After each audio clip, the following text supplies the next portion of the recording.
감사합니다. 여러분 안녕하십니까? 유럽은 지금 아침이라고 들었습니다. 먼저 발표자분들께 훌륭한 발표해 주신 점 감사의 말씀 드립니다. 그리고 오늘 함께 해주신 참석자 여러분께 감사드립니다. 회사 주간의 마지막 세션인데요. 마지막까지 유익하고 즐거운 시간 되시길 바랍니다. 저는 김진한 카이스트 교수입니다. 오늘 이 자리에서 자장을 맡게 되어 기쁘고 또 영광입니다. 시작하기 전에 간략하게 패널분들을 소개해 드리도록 하겠습니다. 먼저 멀리 계신 분들부터 소개해 드리겠습니다. 오늘 얀 노르세스 노르웨이 신테프 책임연구원께서 함께 해주셨는데요. 그리고 노르웨이 포럼의 회원을 또 맡고 계십니다. 잘 알려진, 즉 자유운항 커뮤니티에서 잘 알려진 전문가 분이신데요. 오늘 함께 만나게 되어 기쁘게 생각합니다. 제가 소개를 하는 동안 연사분들은 참석자분들에게 손을 흔들어 주시거나 인사를 해주셔도 좋을 것 같습니다. 노르웨이의 자유운항 선박에 관해서 또 말씀을 해주셨는데요. 다시 한번 말씀 부탁드리겠습니다. 먼저 따뜻한 소개의 말씀 감사드리고 오늘 참석해 주신 여러분 감사드립니다. 마스는 자유운항 선박은 아주 중요한 주제로서 저희가 실현하고자 많은 노력을 하고 있습니다. 앞으로 자유운항 선박의 미래가 기대가 됩니다. 이 부분에 있어서 저도 기여할 바가 있었으면 좋겠습니다. 네 분의 연사분이 계십니다. 헨리 톰플스님은 스웨덴 교통청에서 고위 자문가로 활동하면서 IMO의 마스 워킹그룹의 의장으로 활동하고 계십니다. 발표를 통해서 IMO의 실무그룹의 규정 검토 작업에 대해서 설명해 주셨습니다. 네, 아주 열심히 노력해 주시고 리더십을 발휘해 주셔서 감사드립니다. 간략하게 연사분과 청중분께 인사를 해 주시겠습니까? 네, 스웨덴에서 진행되는 활동에 대해서 간략히 말씀해 주셔도 좋습니다. 감사합니다. 다시 한번 저를 초청해 주셔서 감사의 말씀을 드립니다. 말씀하신 것처럼 저는 이제 행정기관, 규제기관 측면에서 일을 하고 있습니다. 그래서 자율운항 선박에 대해서 규제기관 입장에서 이제 활동을 하고 있는데요. 저희는 마스 운항을 위한 법적인 체계를 이제 기반을 다지고 있다고 할 수 있습니다. 제 입장에서는 정말 이제 신나는 업무라고 할 수 있습니다.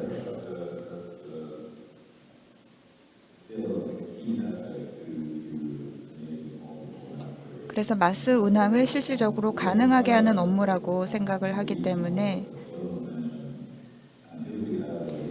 우리가 전 세계적으로 마스에 대한 법적 규제가 마련될 때까지 그것이 의무적인 규정이 되든 비의무적인 규정이 되든지 간에 계속해서 일단 노력을 해야 하겠습니다. 지금까지 많은 일들이 일어나고 있습니다. 이제 스칸디나비아 지방, 핀란드나 유럽의 이런 북부 지방에 살펴보면 벨기에나 네덜란드 그리고 독일의 상황을 살펴보면은 요즘에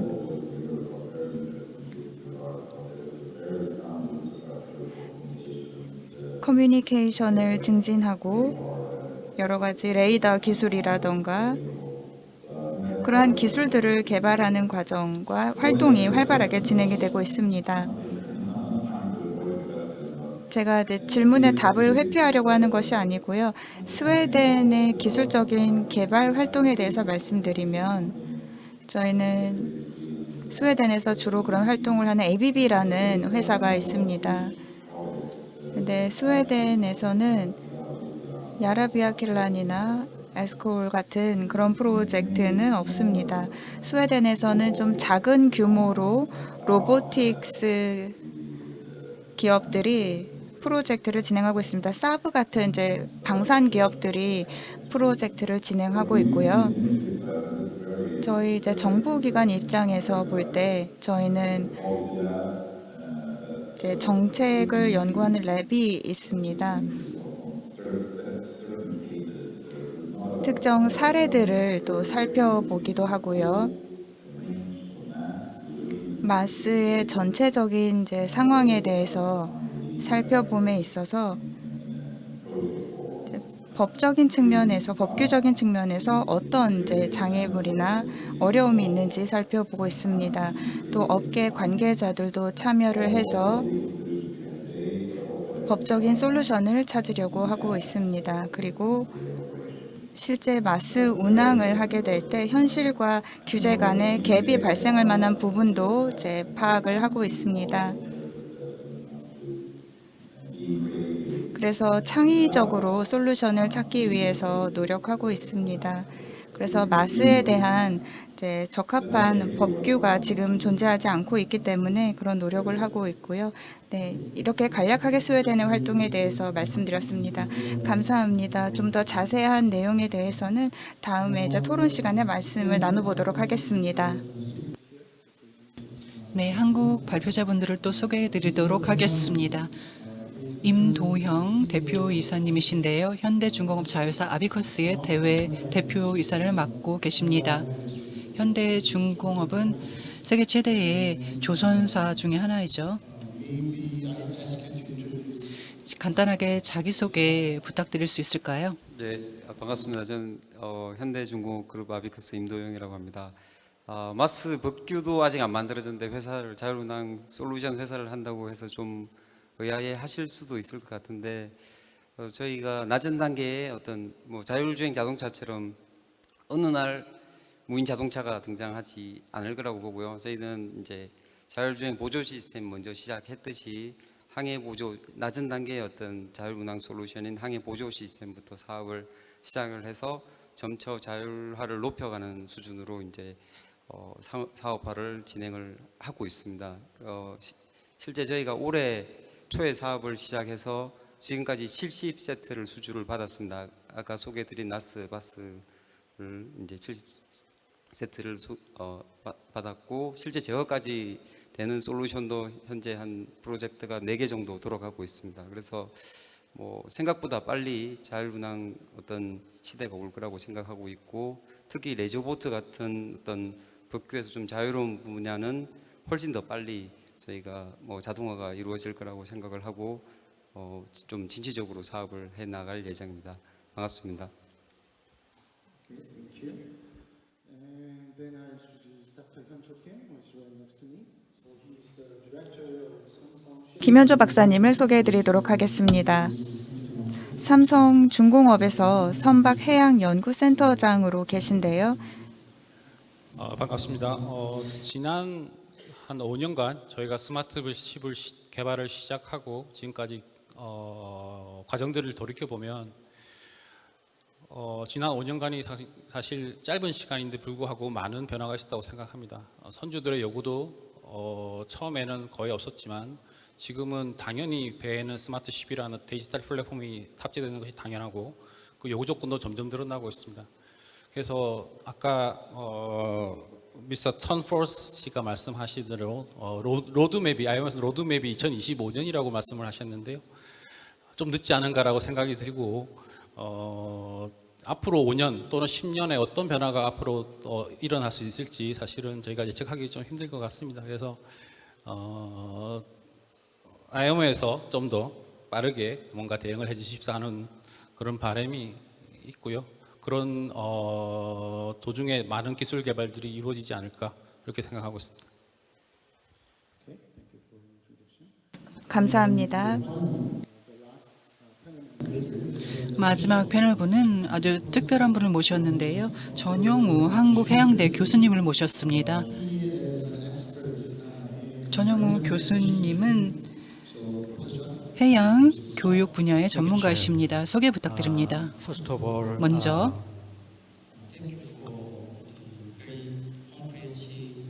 아주 종합적이고 간결하고 또 많은 정보가 있었던 유익한 발표를 들을 수 있는 기회를 주셔서 감사드립니다. 이렇게 의미 있는 마지막 세션에 하지만 그 중요성은 어느 세션에 뒤지지 않습니다. 이 세션에 참여할 수 있게 되어 기쁩니다. 저는 선원들의 문제, 한국에서 선원들의 문제에 관심이 많고 IMO 그리고 ILO 회의에 참여해 왔습니다. 1990년부터 참여를 해 왔습니다. 오늘 토론에 저도 많은 기여를 할 수 있기를 기대하겠습니다. 감사합니다. 그럼 시작하도록 하겠습니다. 이번 패널 디스커션을 시작하도록 하겠습니다. 그러면 제가 발표자분별로 제가 이슈를 좀 제기해보고 질문해보도록 하겠습니다. 시간이 된다면 몇 가지 더 일반적인 이슈들, 자유운항 선박의 미래에 대해서 이야기를 나눠보겠습니다. 먼저 오늘프 연구원님께 말씀을 드리겠습니다. 질문을 드리겠습니다. 자율화가 비용이 많이 든다고 하셨는데요. 그 비용 절감을 하기 위해서 협업을 강조하셨습니다. 저도 그 생각에 전적으로 동의합니다. 기술이 아직 확립이 안 되어 있기 때문에 그리고 기업들이 한국에서는 경쟁을 이를 놓고 하고 있습니다. 삼성과 현대에서 오늘 패널로도 참석을 해주셨는데요. 두 회사가 또 협업을 하기도 하죠. 그렇다면 이런 협업을 어떻게 잘 활성화시킬 수 있을까요? 이해 당사자들이 상당히 많고 또 업계에서 활동하시는 분들이 서로 경쟁을 주로 하는데 이런 경쟁자들이 서로 어떻게 하면 협업을 할 수 있게 만들 수 있을까요? 표준을 만들어서 개발 비용을 낮출 수 있도록 협업을 어떻게 촉진할까요? 먼저 좋은 질문 감사드립니다. 여기서 말씀드리고 싶은 것은 저희가 경쟁을 이미 하고는 있지만 협업도 하고 있었습니다. IMO에서는 규제 개발 과정에서 협업을 이미 하고 있다고 볼 수가 있겠죠. 회원국들이 함께 협업을 하고 있는 것이기 때문입니다. 그리고 디지털화와 마스를 향한 혁신 그리고 IMO 관련 기구들의 이런 활동들에 있어서 이미 협업은 이루어지고 있다고 봅니다. 따라서 로드맵을 만드는 것이 더 도움이 될 것입니다. 로드맵을 통해서 어떤 이슈를 가장 우선적으로 해결해야 되는지를 볼 수 있을 것입니다. 노르웨이 같은 경우에는 테스트 기준을 마련하고 있는데요. 인적 요소도 반영을 하고 있습니다. 어느 정도로 프로세스를 자동화할 것인가 자율화할 것인가 원격 제어 센터는 어느 정도 수준까지 자율화를 할 것인가 이런 부분을 여전히 지금도 논의하고 있습니다. 패널 마지막 분께서 말씀을 해주셨듯이 인적 요소가 중요합니다. 자동화 프로세스를 시작할 때 인간이 개입하는 요소는 점점 더 줄어들 것입니다. 이 부분을 간과해서는 안 되고 그래서 어떻게 하면 우리가 자동화와 남아있는 선원들이나 작업자들 간의 인터페이스가 원활히 이루어질 수 있도록 하는지를 고민해야 합니다. 로봇도 유용하게 사용이 될 수 있을 것입니다. ECS는 또 프로젝트에 또 활용이 될 수 있을 것 같고요. IMO에서도 이런 부분을 잘 눈여겨보고 있다고 생각합니다. 엠파스를 대표하고 계시잖아요. 좋은 모델이 벤치마킹할 수 있는 좋은 모델이 될 수 있을 거라고 생각하는데요. 경험을 좀 공유해 주실 수 있을까요? 어떻게 하면 국제적으로 그 모델을 공유할 수 있을까요? 공유 자체는 가능한가요? 노르웨이는 작은 국가입니다. 인구도 500만 명밖에 되지 않습니다. 해양 분야는 오일가스 수출 분야에 이어서 2위 정도를 하고 있는 산업입니다. 그래서 노르웨이에서는 회사 분야의 협업이 긴밀하게 이루어지고 있습니다. 선주나 또 해운사나 또 제조사나 긴밀한 협업을 하고 있습니다. 그리고 분위기가 노르웨이 같은 경우에는 협업 분위기가 잘 조성이 되어 있습니다. 이것을 문화적으로 잘 뿌리내리도록 하는 것이 다른 나라에서 벤치마킹 하기에는 문화적으로 잘 뿌리내리도록 하는 부분을 살펴보는 것이 좋을 것 같습니다. 종사자들이 서로 대화를 더 하고 교육 훈련도 서로 공유를 하고 그런 것들을 하는 것을 제안드리고 서로 만날 수 있는 규제 당국이 서로 만날 수 있는 자리를 정기적으로 마련을 하고 또 업계와 만나는 자리도 마련하는 것을 제안드립니다. 저희가 자유운항 선박 국제 네트워크라는 것이 있는데요. 이 네트워크를 바탕으로 한국과도 협업을 해 나가고 싶습니다. 물론 문화적인 문제가 있을 수 있는데요.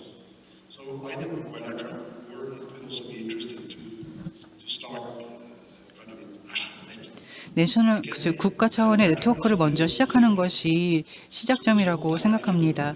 해양 산업 같은 경우에는 종사자들이 서로 대화를 하고 또 국가 차원에서 먼저 이렇게 하고 국제사회 수준으로 또 일을 끌어올렸으면 좋겠습니다.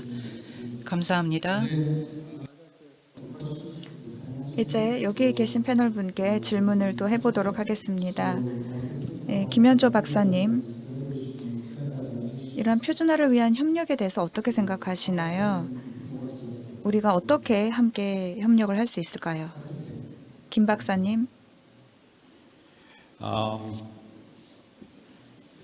그 컬래버레이션에 대해서 잠시 말씀드리면 경쟁 회사들 간의 제품에 대한 개발에 대한 기술 개발에 대한 경쟁은 당연한 거라고 생각되고요. 그런 기술 개발에서 경쟁이 결국 더 좋은 제품을 만든다고 생각하고 있고 오늘 그 발표에서도 삼성중공업과 현대그룹에서의 어떤 경쟁을 볼 수 있었다고 생각되는 부분이 있고요.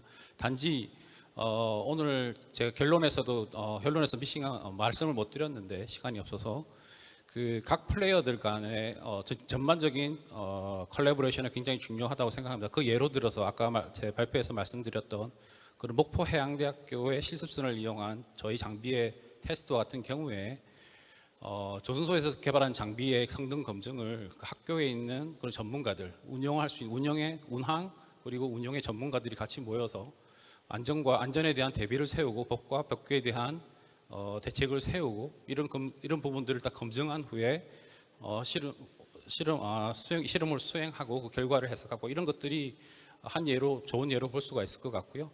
저희가 개발하고 있는 모든 스마트십 솔루션이나 이런 것들은 다 선주들과의 JDP를 통해서 그런 컬래버레이션을 통해서 개발하고 그리고 검증하고 있다고 할 수가 있겠습니다. 그리고 표준화에 대해서도 잠깐 말씀드리면 지금 이쪽 분야의 기술들은 워낙 빠르게 개발되고 있어서 그 스탠다이제이션이 먼저 앞서가서 그 제품보다 앞서가시지는 또 못할 것 같고요. 예를 들어서 디지털 플랫폼 같은 경우에도 ISO 19847-848, 19847-848 같은 것들은 작년에 아나운서가 되었고 이미 디지털 플랫폼은 그 이전에 우리가 개발해서 지금 그 표준화를 이제 새로 만들고 있는 중입니다. 우리 제품에.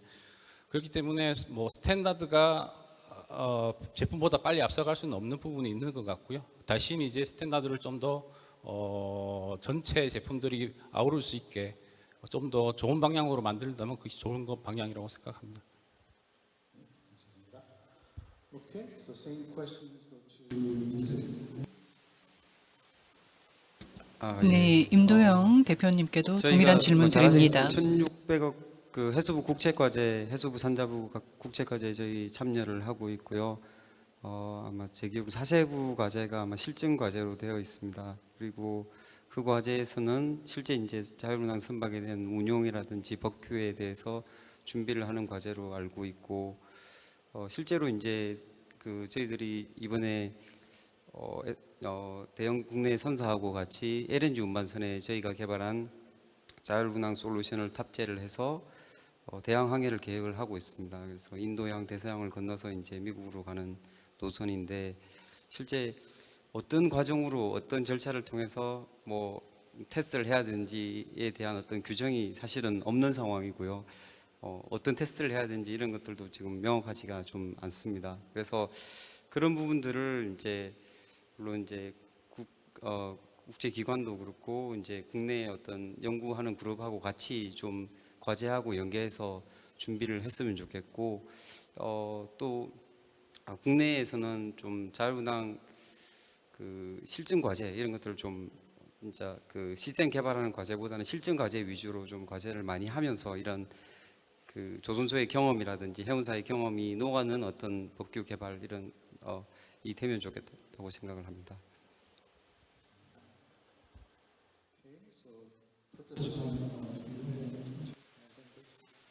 네, 교수님 혹시 덧붙이실 말씀 있으실까요? 네, 감사합니다. 네, 표준화를 강조하셨는데요. 국제 협력을 또 강조하셨는데요. 저도 같은 생각입니다. 아주 중요한 부분을 말씀해 주셨습니다.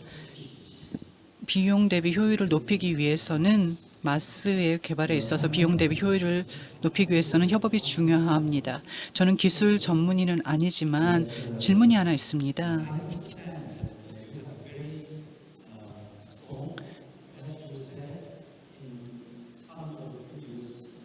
앞서 발표에서 말씀을 하시기를 노르웨이가 해양 클러스터를 완성하셨다고 말씀하셨는데요. 디지털 전환에 있어서 매우 특히 해양 분야 디지털 전환에 있어서 그 부분이 매우 중요하다고 생각합니다. 그래서 노르웨이의 경험을 좀 들려주셨으면 좋겠습니다. 해양 클러스에 관련된 노르웨이의 경험을 좀 듣고 싶고 디지털 시대에 얼마나 유익하게 쓰이고 있는지 또 궁금합니다. 네, 제가 답변을 드리겠습니다. 제가 이 분야의 전문가는 아니지만요. 노르웨이의 주요 추세를 보면 노르웨이가 앞서도 말씀드렸듯이 작은 국가인데요. 노르웨이에서도 회사 분야는 작은 비즈니스, 작은 산업 분야입니다.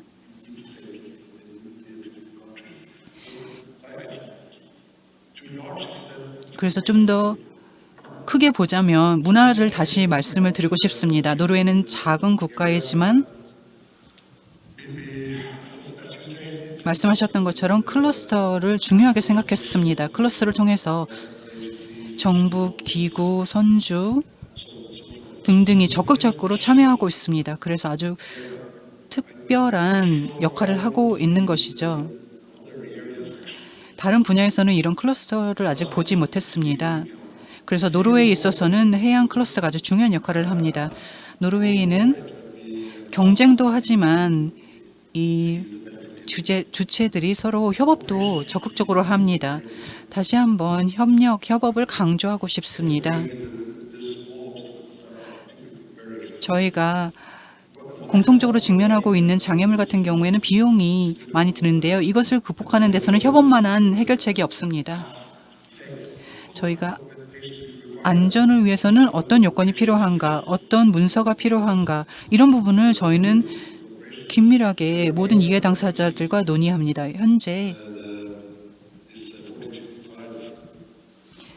Fit for 55를 노르웨이에서도 중요하게 보고 있는데요. 이런 협업 체계가 공동의 솔루션을 도출하기 위한 풍토를 마련한다고 생각합니다. 제가 답변이 되었는지는 모르겠습니다. 네, 감사합니다. 질문에 대한 답을 계속 듣고 있는데요. 텀퍼스님께 질문을 한번 해보도록 하겠습니다. 발표를 통해서 규정 검토 작업 결과에 대해서 설명을 해주셨습니다. 조직적으로 이제 중요한 협업 플랫폼의 예시를 보여주셨다고 생각합니다. 표준화에도 그러한 협업 플랫폼이 중요할 텐데요. 차후에는 어떤 활동이 계획되어 있는지 궁금합니다. 로드맵에 대해서도 설명을 해 주셨습니다만 제가 이런 활동에 대해서 잘 알지 못하기 때문에 IMO에서 차후에 계획하고 있는 활동에 대해서 더 자세히 설명해 주실 수 있나요? 규정 검토 작업 이후에 어떤 프로세스가 진행되는지 궁금합니다. 네.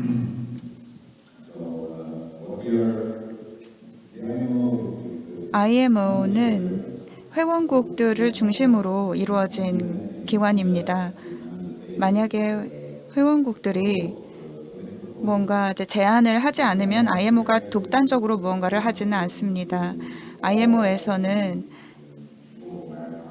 많은 사람들이 글로벌 해양 규제 부분을 이제 담당하고 있고, 그래서 규정 검토 작업을 포함한 활동들을 하고 있습니다. 그래서 제가 강조했듯이 회원국들이 적극적으로 참여하는 것이 중요하고요. 다양한 여러 문서를 만드는 데 있어서 이런 활동을 하고 있는데, 말씀드린 것처럼 규정 검토 작업은 완료를 했고 그 결과도 이제 회의를 통해서 공유가 되었습니다. 노르웨이, 일본, 한국 등등 여러 회원국들, 싱가포르, 중국을 포함해서 회원국들이 아주 적극적으로 참여하고 또 의견 제안도 하고 계십니다. 어떤 방향을 선호하는지 적극적으로 의견을 개진해주고 계시는데요. 일단은 이제 의무적인 협약 내지 규정을 만들자라는 팀이 있고, 비의무적인 임의적인 규정을 만들자라는 그룹도 있습니다. 그래서 먼저 전략을 세워야 하겠죠.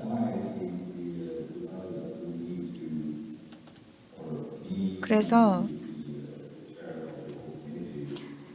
전체 위원의 의장인 저를 포함해서 저희가 회원국들과 함께 모여서 합의를 도출하는 것이 우선이라고 생각합니다. IMO에서는 합의를 중요하게 생각합니다. 투표를 통해서 결정하죠. 그래서 또 의장국 선거도 의원의 선거도 곧 예정되어 있지 않습니까? 그래서 현재 저희는 아까 말씀드린 것처럼 로드맵을 계획하고 있고요. 김 박사님께서 이 로드맵이 2025년까지라고 했는데 그것보다 더 빨리 이루어져야 한다라고 말씀을 하셨습니다.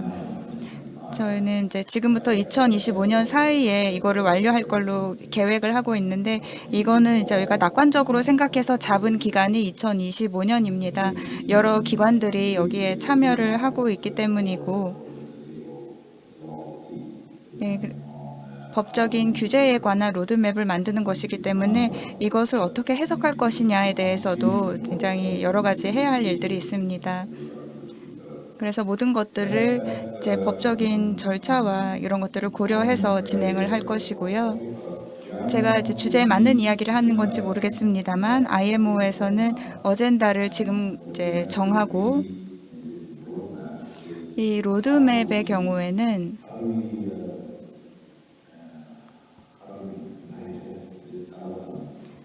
이렇게 거대한 코끼리 같은 이 문제를 어떻게 우리가 소화해야 할 것인가 고민하고 있습니다. 그래서 말씀드린 것처럼 공통적인 갭과 또 공통적으로 다루어야 할 주제들에 대해서 파악이 되어 있는 상태입니다. IMO의 다른 위원회하고도 대화를 통해서 대화를 할 것입니다. 원격 제어 스테이션이라던가 선장과 선원들의 원격 운용자로서의 역할에 대해서 생각을 해보고 목표 중심적인 어프로치를 취할 것입니다. 그래서 이 거대한 주제에 대해서 디스커션을 계속할 것이고요. 그것을 이제 문서로 또 발표를 하게 될 것입니다. 그리고 회의에 대해서 말씀을 드렸는데, 다음에 할 차기 회의에서는 이제 로드맵에 대해서 좀 더 합의가 많이 도출이 되기를 바라고 있습니다. 어떤 협약을 가져갈 것인지, 또는 기존의 솔라스 협약, 또 콜렉스 협약 등등의 경우에 어떻게 이제 마스에 적용을 할 수 있을지 논의를 하게 될 것입니다.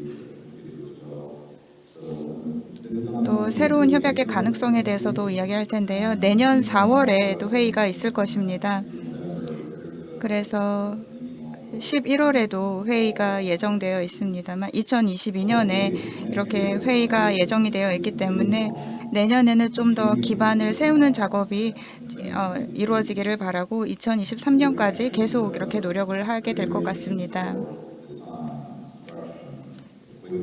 여러 가지 장비나 설계, 항법, 로딩, 언로딩 등등 이 마스에 적용할 다양한 부분에 대한 규제를 계속 이제 개발하게 될 것입니다. 프로세스에 대해서 좀 설명이 되었으면 좋겠습니다. 기본적으로 회원국들을 중심으로 프로세스가 진행되는 것이고 여러분과 저를 포함해서 모든 회원국과 이해관계자들의 협력이 핵심이라고 하겠습니다. 양자 간 협력을 통해 또는 다자 간 협력을 통해 또는 업계 간 협력을 통해 이루어질 수 있습니다. 또 업계에서도 각 회원국과 또 정부 기관에게 또 빨리 액션을 취하라고 푸시할 필요도 있겠죠. 그래서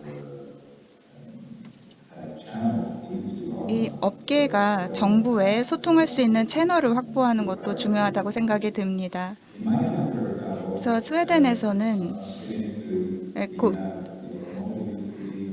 스웨덴에서는 이제 먼불 같은 이제 자동차 산업이 있는데요. 이 자동차 산업에서 이 자율 주행 기술을 주도하고 있습니다. 이거는 이제 자동차 산업에서 그렇게 하고 있는데요. 그런 식으로 자동차 산업에서 자율주행 기술을 리드하고 이제 정부 기관에 푸시도 하고 하는 것처럼 자율 운항 선박 분야에서도 업계에 그러한 적극적인 노력이 필요하다고 생각을 합니다. 또 현대도 자동차를 만들지 않습니까? 그래서 어떻게 보면 이 자율 주행 기술과 또 자율 운항 선박이 좀 연관이 있을 것 같습니다. 감사합니다. 네, 시간이 조금 부족한데요. 다음 질문으로 바로 넘어가겠습니다. 김 박사님 발표를 통해서 들은 것인데요. 우리가 아까 발표에서 말씀하실 때 이제 선원들의 업무량을 줄일 수 있는 스마트 디지털 플랫폼에 대해서 설명을 해주셨습니다. 자동 리포팅이라던가 여러 가지 기술에 대해서 설명을 해주셨는데 지금 이러한 디지털화를 하는 데 있어서 자율운항 선박의 디지털 기술을 구현하는 데 있어서 어떤 어려움이 있고 그 어려움들을 어떻게 해결하고 있는지 궁금합니다. To say the rest question, please. 다시 질문을 말씀드리면 자율운항 선박을 구현하는 데 있어서 어떤 어려움들이 있는지 궁금합니다. I would say there are too many obstacles. 장애물과 난제들이 너무 많습니다.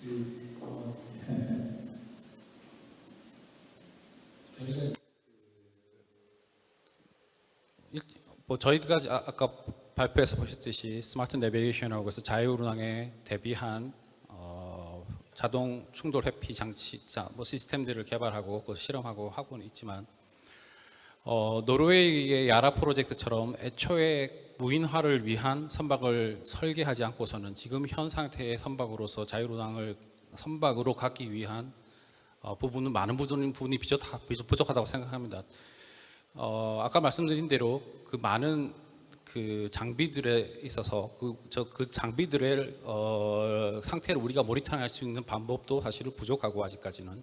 그리고 그것이 고장났을 때 과연 육지에서 또는 언스킬드 맨이 거기 있을 때 그것을 과연 보지보수할 수 있는가 하는 방법도 아직은 부족하고, 그리고 공해상에서 아직 그 빠른 위성 통신이 보장되지 않는 상태에서 그러한 개발된 리모트 오퍼레이션이나 이런 개발된 기술들이 과연 제대로 작동할 수 있는지에 대한 언서티티도 있고, 그래서 이런 부분들이 많이 해소되지 않으면 사실 자율화로 단계로 가기가 쉽지는 않다고 생각하고 있습니다. 그래서 저희가 하지만 그 디지털라이제이션과 그리고 오토노미의 사이에 그 간극을 메우기 위해서는 그리고 그 점진적으로 발전하는 단계에서 우리가 뭘 개발할까 하는 것을 저희가 생각해 봤을 때 저희가 가진 아이디어는 어떻게 하면 크루들의 워크로드를 줄이고 점점 그것을 점진적으로 줄여 나가면 그것이 결국적으로는 크루의 넘버를 줄이고 그것이 결론적으로는 오토노미에 다 강제로 가는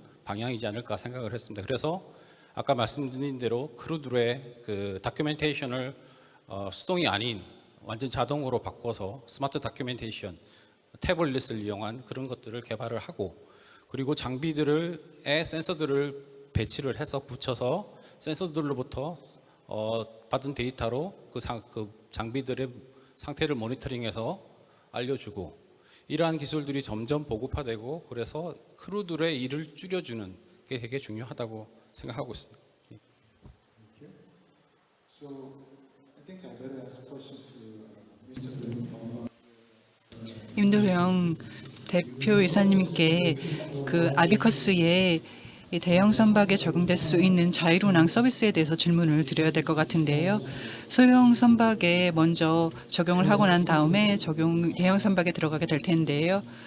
소형 선박과 대형 선박은 서로 시장도 다릅니다. 그렇다면 기술적으로 어떤 차이가 이렇게 다른 제품 간에 있을까요? 그리고 어떻게 전략을 다르게 가져가고 계시는지 기술적인 도전 과제는 어떻게 해결하고 계시는지 그 궁금합니다. 대형 상선 같은 경우에는 잘 아시겠지만 해상 사고의 80%가 뭐 그 인적 과실에 의한 사고고 선원이 전 세계적으로 1,700명이 뭐 엄청 부족하고 특히 50% 이상이 뭐 60세고 뭐 이런 이야기들이 많이 나고 결국은 뭐 자동화 자유라는 필연이라고 생각을 하고 있고 저희들은 이제 특히 이제 안전에 대한 솔루션 측면에서 이제 사업화를 하고 있습니다. 그리고 또 선원수 감소에 대한 어떤 선원수를 줄일 수 있는 그런 기술들을 이제 항해, 기관 또 카고 측면에서 점점 자동화하는 솔루션들을 좀 개발을 하고 있고요. 사실 뭐 잘 아시겠지만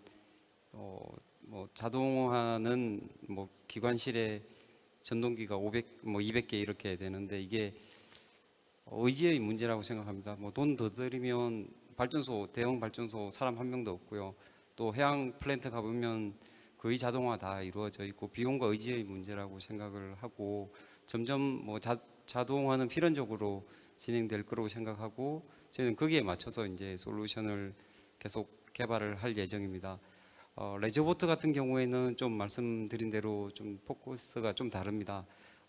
실제로 이제 레저보트를 가지고 있는 사람들이 실제로 운항하는 시간이 한 1년에 40시간 정도밖에 안 되고요. 그래서 운전이 전반적으로 서툴고 또 자격증이 필요합니다. 그래서 즐겨보고 싶은데 바다에 못 나가는 그런 문제가 있기 때문에 누구나 좀 잘 그 해양 레저를 좀 즐길 수 있는 데 좀 포커스를 맞춰가지고 저희가 솔루션을 좀 개발을 하고 있습니다. 그래서 뭐 특히 이제 도킹하는데 어려움을 겪는데 오토 도킹 이런 것들은 좀 그 해양 레저의 어떤 문턱을 많이 낮추는데 저희가 기여를 할 수 있을 것으로 기대를 합니다.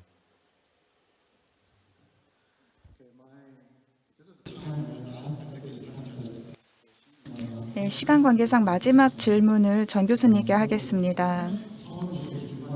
자율운항 선박은 기관사와 선원들이 좀 이전과는 다른 능력 그리고 다른 교육을 받아야 하는데요. 한국 해양대학교에서는 학생들을 가르치는 기관으로서 어떤 준비를 하고 있는지 궁금합니다. 그리고 자율운항 선박이 STCW에 영향을 미칠 텐데요. 톰 포드 씨께서도 그 부분에 대해서 말씀하셨죠. 좀 말씀해 주시면 감사하겠습니다. 짧은 것에서 간략하게 말씀드리고자 합니다. 우선 우리 대학은 뭐 세계적으로 이제 선도하는 해양계 대학으로서 최근에 새로운 과정을 개설했습니다. 개설하려고 하고 있고요. 과정 이름은 Division of Maritime AI and Cyber Security. 이 학부는 내년부터 이제 개설합니다. 두 개의 전공이 있고요. 하나는 Maritime AI, 또 다른 전공은 Cyber Security라는 전공입니다. 이것은 매우 선제적으로 과정을 만들었는데요. 이 과정을 만들기 위해서 현재의 상황을 많이 진단하고 분석을 했습니다. 그렇게 초안을 만들었습니다만은 아직까지는 좀 더 개선해야 할 점이 많다고 생각합니다. 특히 그런 점에 있어서는 좀 교육과 관련한 R&D가 좀 필요하지 않나 이렇게 생각하고요. 먼저 이 새로운 시대에 걸맞는, 우리는 가칭 스마트 오피스라고 이렇게 쓰고 있는데요. 스마트 오피스에 대한 교육 과정을 먼저 개발함과 동시에 그리고 새로운 교육을 하기 위해서는 새로운 교육 장비가 필요할 것입니다. 그래서 새로운 장비도 좀 개발하고 이를 통해서 좀 시범 운영을 좀 해볼 필요가 있죠. 이렇게 시범 운영을 한 후에 그 이후에는 비로소 국제 표준화인 교육이라든지 또는 교육 장비에 대한 표준화를 제한할 수 있을 것으로 생각됩니다. 따라서 우리 대학에서는 정부에다가 이러한 교육이나 교육 장비 개발과 관련한 교육을 할 필요가 있다, 리서치할 필요가 있다고 해놓고요. 아마 긍정적인 답변이 있었던 것 같아서 저희들은 향후 약 5개년 정도의 기간에 걸쳐서 연구를 하고 적시에 지금 IMO에서 선택한 RSC에 따라서 적절한 시기에 제안을 해보고자 하고 있습니다. Thank you. So I think because of the limited time, we have 네, 시간이 부족하기 때문에 여기서 마무리를 하도록 하겠습니다.